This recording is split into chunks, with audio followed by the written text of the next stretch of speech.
Hello students, welcome back to maths मित्र।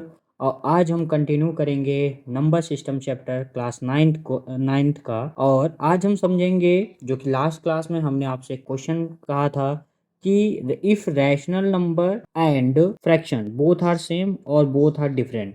तो आज हम इसको समझेंगे कि क्या रैशनल नंबर और फ्रैक्शन सेम है या डिफरेंट है। तो देखो, हमने लास्ट क्लास में फ्रैक्शन को हमने क्या पढ़ा था कि फ्रैक्शन को हम लिखते हैं a बाई बी के फॉर्म में, और a को हम कहते हैं न्यूमरेटर और b को हम कहते हैं डिनोमिनेटर। और वहीं हमने समझा था कि रैशनल नंबर को हम लिखते हैं p बाई q के फॉर्म में, जो हमारा p और q दोनों ही क्या होता है, इंटीजर होता है। ठीक है, दोनों क्या होता है, इंटीजर, यानी p भी इंटीजर होगा और q की वैल्यू भी क्या होगा, इंटीजर होगा। बस इसमें एक कंडीशन होता है कि q की वैल्यू वो जीरो नहीं हो सकता।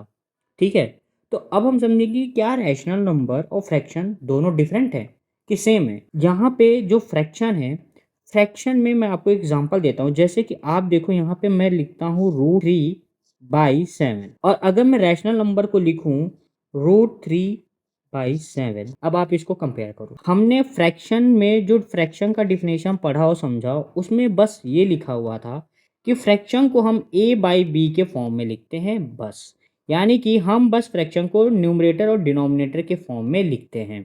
या फिर हमने एक डिफिनेशन और पढ़ा था कि फ्रैक्शन में जो a होता हो है, यानी कि जो a वैल्यू होती है वो होता है कंसिडर्ड पार्ट, और जो b की वैल्यू होती है वो होता है होल पार्ट। और हमने एक फिगर से समझा था, है ना, कि जैसे मान लो ये कलर पोर्शन है, ये दोनों कलर पोर्शन है, तो ये टोटल कितने पार्ट हैं, 4। तो यानी b की वैल्यू हो जाएगा 1 2 3 4। बट हम कलर वाली पार्ट कितने हैं, 2, तो कंसिडर पार्ट कितना कर रहे हैं, 2 पार्ट। तो ये हो गया फ्रैक्शन। लेकिन रैशनल नंबर में हमने ये पढ़ा था कि रैशनल नंबर में जो p बाई क्यू होता है, ये हमारा क्या होता है, इंटीजर। तो आप बताओ, क्या √3 इंटीजर होता है क्या? नहीं, क्योंकि इंटीजर क्या होता है, इंटीजर होता है, आपने जो नंबर लाइन पढ़ा है, तो नंबर लाइन पे यहाँ पे आपका मिड में होगा 0, और यहाँ पे चलेगा 1 2 3 4 5 6 7 टिल इनफाइनाइट तक, है ना। ऐसे कहाँ तक, इनफाइनाइट तक। और लेफ्ट साइड में चलेगा -1 -2 -3 -4 -5, और ये चलेगा कहाँ तक, माइनस इनफाइनाइट तक। तो आप देखो, जो इंटीजर हमारे होते हैं उनकी वैल्यू क्या होता है, 1 2 3 4 5 6, या -1 -2 -3 -4 ऐसे होता है। √3 इंटीजर नहीं होता, है ना। √3 हमारा क्या है, ये इंटीजर नहीं होता। और हम रैशनल नंबर की डिफिनेशन क्या पढ़े थे कि रैशनल नंबर को हम लिखते हैं p बाई क्यू के फॉर्म में, और p और q दोनों क्या होते हैं, इंटीजर, है ना। आप लास्ट क्लास में देख लो क्या था। यहाँ पे देखो, रैशनल नंबर का डिफिनेशन क्या है, a number is rational if it can be written in the form of p by q, where p and q are integers, most important line, है ना। कि यहाँ पे जो p और q है, इस ये क्या है, ये इंटीजर्स हैं। तो आप यहाँ पे ये देखो कि जो रैशनल नंबर है उसमें √3 जो होता है, ये इंटीजर नहीं होता। अगर ये इंटीजर नहीं होगा तो ये रैशनल नंबर भी नहीं होगा। इसलिए ये रैशनल नंबर नहीं है, बट ये फ्रैक्शन है। फ्रैक्शन है, √3/7 is fraction, but it is not rational number. Okay, I hope अब आपको क्लियर हुआ होगा फ्रैक्शन और रैशनल नंबर में। तो हम यहाँ से एक लाइन ये कह सकते हैं कि ऑल रैशनल नंबर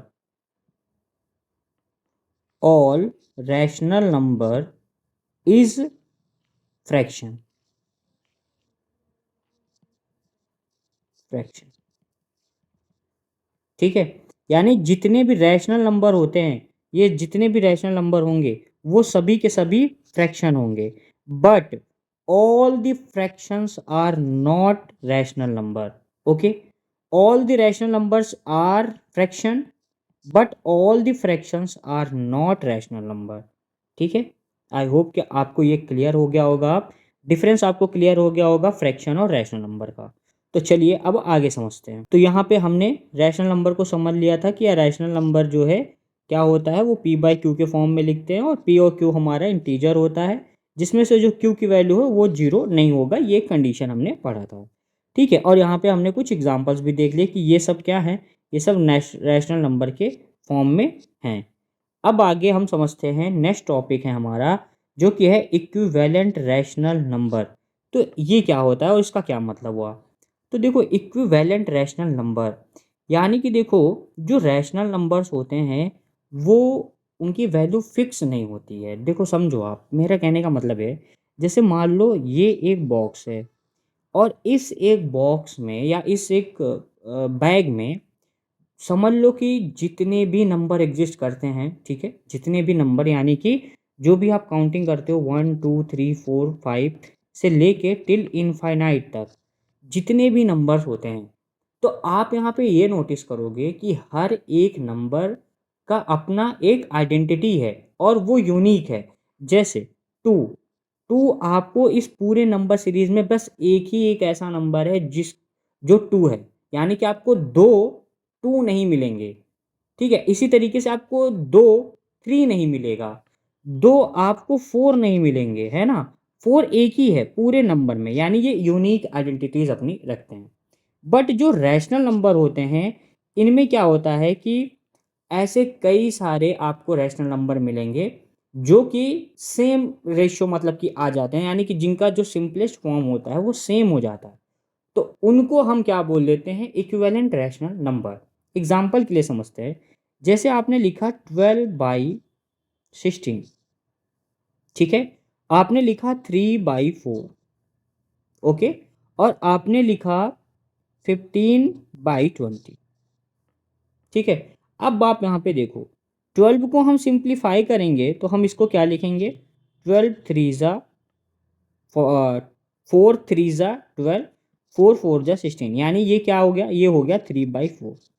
ऐसे ही अगर आप इसको सिंप्लीफाई करोगे तो क्या हो जाएगा? 5 3 ज़ा 15, 5 4 ज़ा 20, यानी ये कितना हो गया? 3/4। तो आप देखो यहाँ पे ये जो यानी कि हमारा रैशनल नंबर था, तो ये रैशनल नंबर क्या आया? 3/4। ये वाला रैशनल नंबर आपको क्या मिला? 3/4। और ये क्या था? 3/4। तो यानी कि जो 12/16 है और जो 3/4 है और जो 15/20 है, ये सभी जो हैं क्या हैं? ये तीनों क्या हैं? सेम रैशनल नंबर हैं, सेम रैशनल नंबर हैं, बट इक्विवेलेंट है। इक्विवेलेंट का मतलब यहाँ पे ये हो गया कि यहाँ पे ये जो रैशनल नंबर्स हैं, इनका जो वैल्यू है वो फिक्स नहीं है, मतलब वो यूनिक नहीं है। कई सारे आपको ऐसे रैशनल नंबर मिलेंगे जिनकी सिंपलेस्ट फॉर्म में अगर आप करोगे तो उन सभी के जो रेशो मतलब जो p/q का फॉर्म होगा वो क्या होगा? वो सेम होगा। जैसे कि यहाँ पे आपको देखने को मिल रहा है 3/4, 3/4 और 3/4। तो ऐसे नंबरों को हम क्या बोल देते हैं? Equivalent rational number. Okay, I hope कि आपको ये समझ में आया होगा। अगर मैं आपको एक एग्जांपल में कहूँ कि right 4 equivalent rational number of 3/7, ठीक है, आपको 4 रैशनल नंबर लिखने हैं 3/7 के, तो आप लिख सकते हो बहुत आराम से।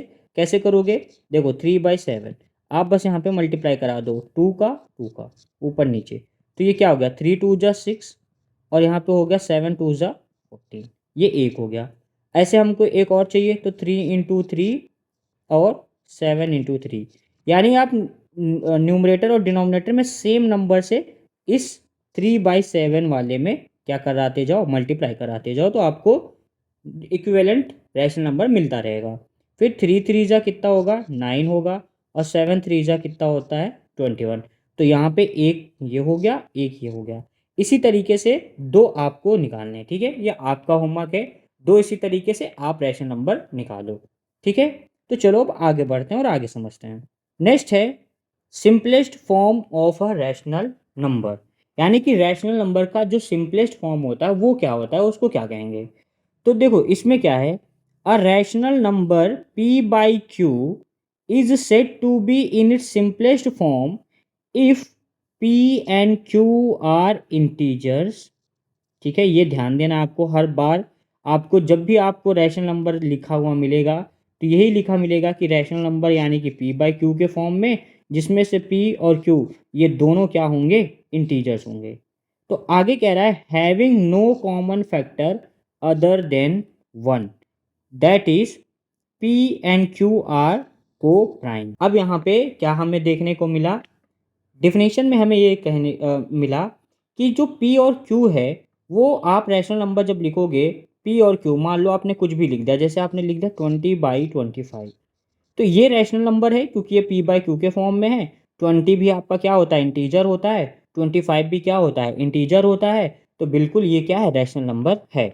लेकिन कह रहा है कि अगर आपको इसको लिखना है सिंपलेस्ट फॉर्म में, तो सिंपलेस्ट फॉर्म में लिखने के लिए आपको क्या करना होगा कि इसमें जो भी कॉमन फैक्टर हैं दोनों नंबरों में, यानी P में, ये P है और नीचे वाला क्या है, Q है, तो P में और Q में जो भी कॉमन फैक्टर हैं उनको आपको एलिमिनेट कर देना है, यानी आपको रिमूव कर देना है, हटा देना है।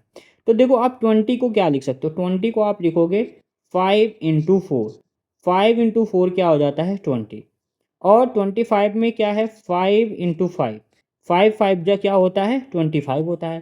तो यानी कि 25 में 2 5 थे और 20 में 5 × 4 था। अब अगर मैं दोनों में कंपैरिजन करूँ तो मुझे क्या देखने को मिल रहा है कि 20 में 5 है और 25 में भी 5 है, यानी कि दोनों P एंड Q में ये 5 एक ऐसा नंबर है जो दोनों में क्या आ रहा है, कॉमन आ रहा है। और सिंपलेस्ट फॉर्म में हमें क्या करना है, नो कॉमन फैक्टर, कोई भी कॉमन फैक्टर नहीं होना चाहिए। तो नहीं होने के लिए हम क्या करेंगे, 5 से 5 को एलिमिनेट करा देते हैं। ठीक है, तो हमारा जो नंबर है वो सिंपलेस्ट फॉर्म में क्या हो जाता है, 4/5।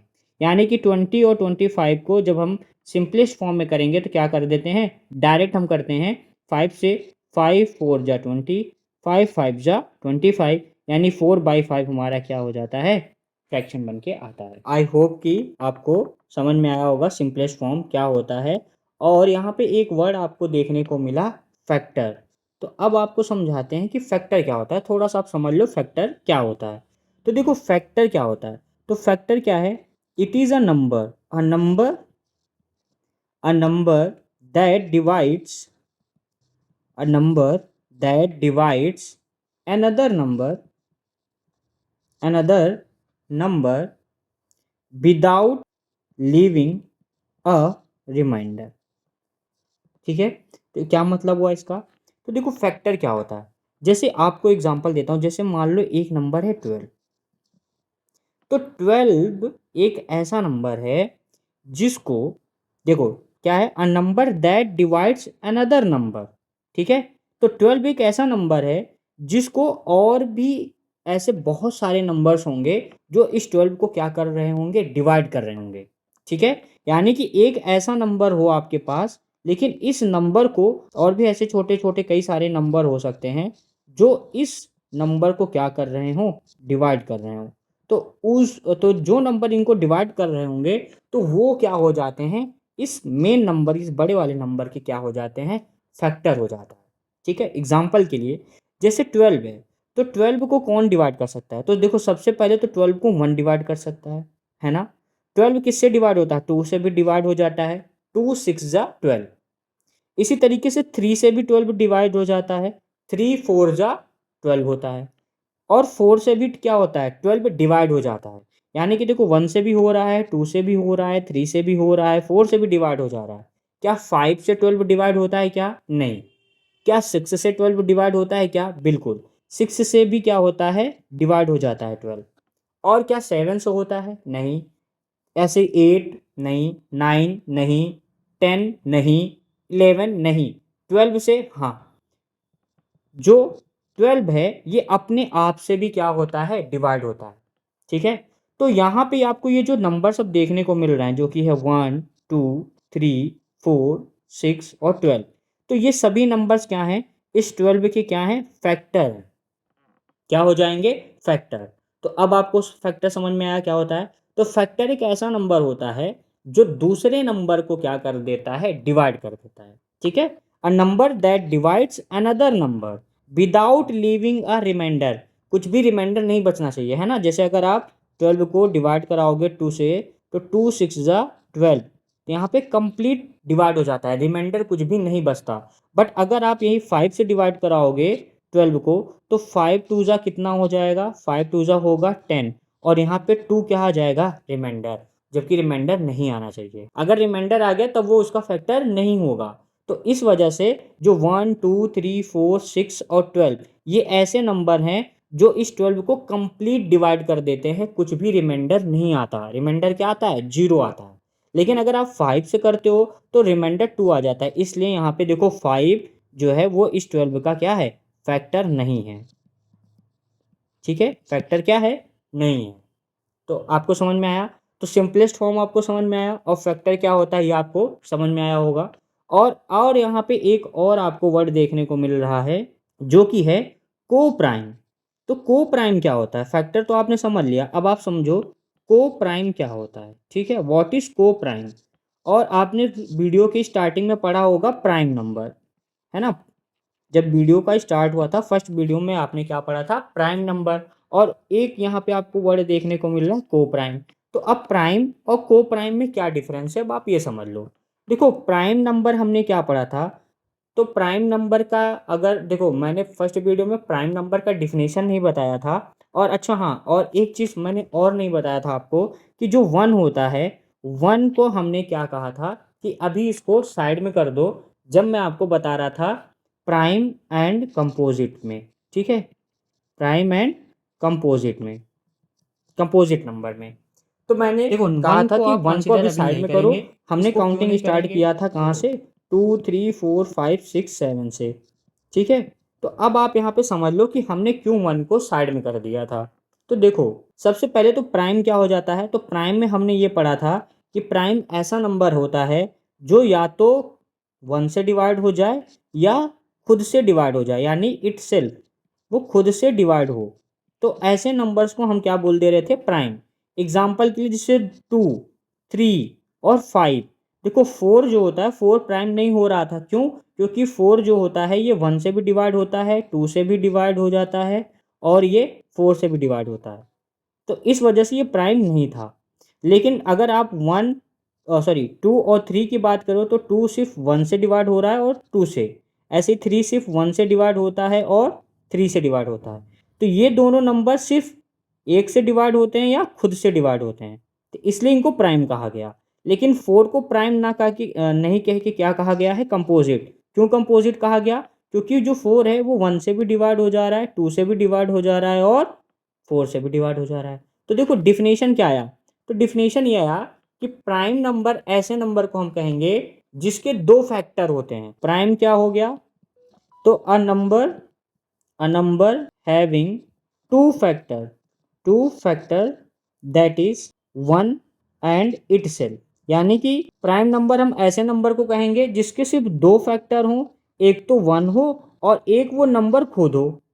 ठीक है, तो ऐसे नंबर को हम प्राइम कहेंगे।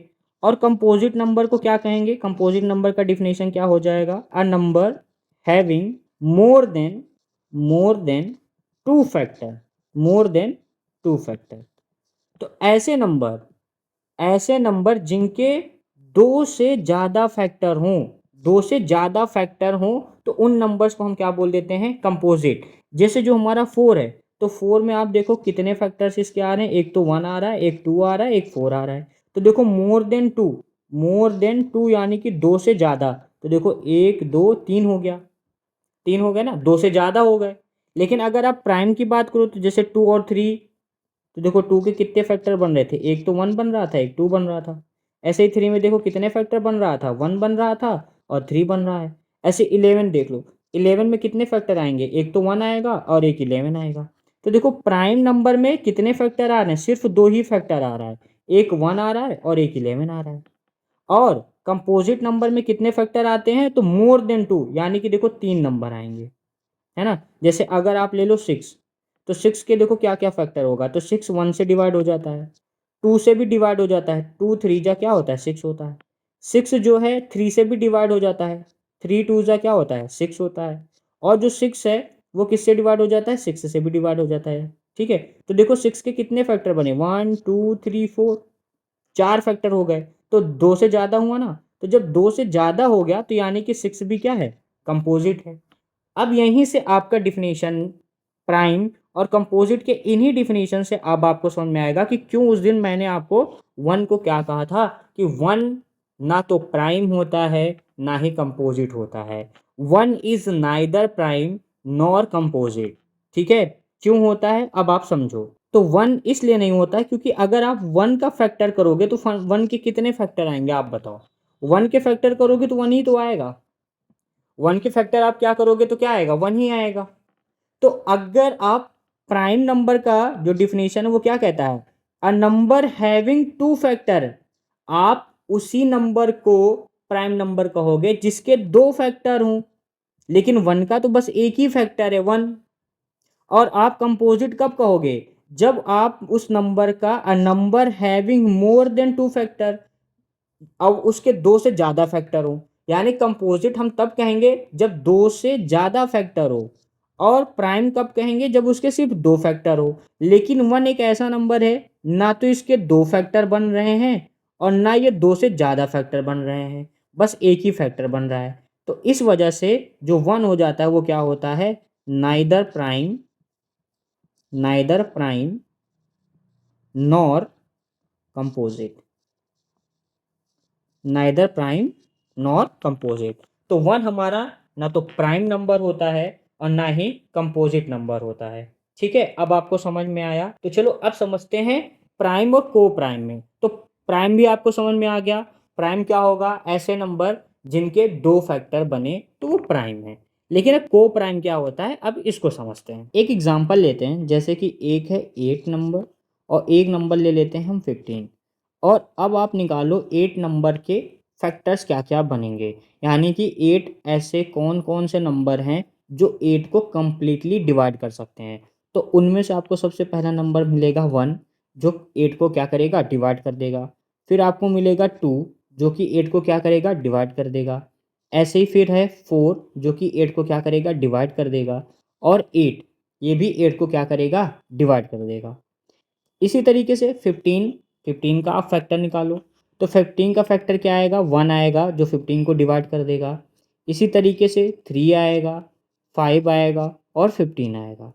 तो ये वो ऐसे नंबर्स हैं जो क्या करेंगे, 15 को डिवाइड कर देंगे। अब आपको यहाँ से समझना है को प्राइम। तो अगर आप देखो जो 8 है और जो 15 है, अगर आप इन दोनों के जो फैक्टर्स आए हैं उनमें आप देखो, तो क्या इन दोनों में कोई ऐसा नंबर है जो कॉमन है, जो दोनों में हो, यानी कॉमन नंबर हो। तो देखो इन दोनों में बस 1 एक ऐसा नंबर है जो दोनों के फैक्टर में आ रहा है। 8 के भी फैक्टर में 1 आ रहा है और 15 के भी फैक्टर में 1 आ रहा है। यही 1 एक ऐसा नंबर है जो दोनों में क्या है, कॉमन है। बाकी कोई भी नंबर यहाँ पे आपको कॉमन देखने को नहीं मिल रहा है। तो जब भी आपको किन्हीं दो नंबर में सिर्फ और सिर्फ वन वन ही क्या आपको देखने को मिले, कॉमन नंबर, यानी कि आप ऐसे भी कह सकते हो, दूसरे वर्ड में आप ऐसे कह सकते हो, a two number which have no any common factor other than 1। 1 के अलावा कोई दूसरा नंबर कॉमन फैक्टर में नहीं होना चाहिए। तो ऐसे नंबर को हम क्या बोल देते हैं, को प्राइम नंबर। ठीक है, लेट सपोज कि 8 ले लो और 30 ले लो। अब 8 का आप निकालो फैक्टर, तो 8 का फैक्टर तो यही सेम आएगा जो लिखा है, तो इसलिए मैं जल्दी से इसको ऐसे लिख दे रहा हूँ। और अगर हम 30 का फैक्टर निकालेंगे तो देखो 30 1 से डिवाइड हो जाएगा, 2 से भी डिवाइड हो जाएगा, 3 से भी डिवाइड हो जाएगा, आराम से 3 से डिवाइड होगा। क्या 4 से होगा, नहीं। 5 से, हाँ 5 से डिवाइड हो जाएगा। 6 से भी डिवाइड हो जाएगा। 7 से नहीं होगा, 8 से नहीं होगा, 9 से नहीं होगा, फिर 10 से डिवाइड हो जाएगा। फिर 11 से नहीं होगा, 12 से नहीं होगा, फिर 15 से होगा बस। फिर 15 के अलावा किससे होगा, फिर 30 से होगा। अब आप यहाँ पे ये समझो, देखो 8 में हमें क्या क्या फैक्टर देखने को मिला, 1 2 4 8। और 30 में क्या क्या फैक्टर देखने को मिला, 1 2 3 5 और ऐसे कई सारे हैं। लेकिन अब आप इन दोनों में देखो, इन दोनों में क्या क्या आपको कॉमन फैक्टर देखने को मिल रहा है। तो देखो दोनों में 1 है और दोनों में 2 आपको देखने को मिल रहा है। और क्या कोई नंबर है जो दोनों में कॉमन दिख रहा है, तो नहीं, और कोई ऐसा नंबर नहीं है जो दोनों में कॉमन है। तो अब आप यहाँ पे नोटिस करो, यहाँ पे अब आप समझो कि देखो 8 और 30 ये दो ऐसे नंबर हैं जिसमें 1 तो कॉमन फैक्टर है ही है, साथ ही साथ दोनों में 2 भी क्या है, दोनों में क्या है, कॉमन फैक्टर है। तो इसलिए 8 और 30 ये को प्राइम नंबर नहीं होगा। लेकिन 8 और 15 ये दोनों को प्राइम नंबर होगा। क्यों? क्योंकि इन दोनों नंबर्स में 1 के अलावा कोई दूसरा नंबर कॉमन नहीं है। ठीक है, आपको ये बात समझ में आया कि को प्राइम क्या होता है? तो को प्राइम ऐसे नंबर को कहा जाता है जिनके में कोई भी कॉमन फैक्टर ना हो अदर देन 1। तो यहाँ पे हम डिफिनीशन ले सकते हैं को प्राइम का, two number are said to be are said to be co-prime if they have no common factor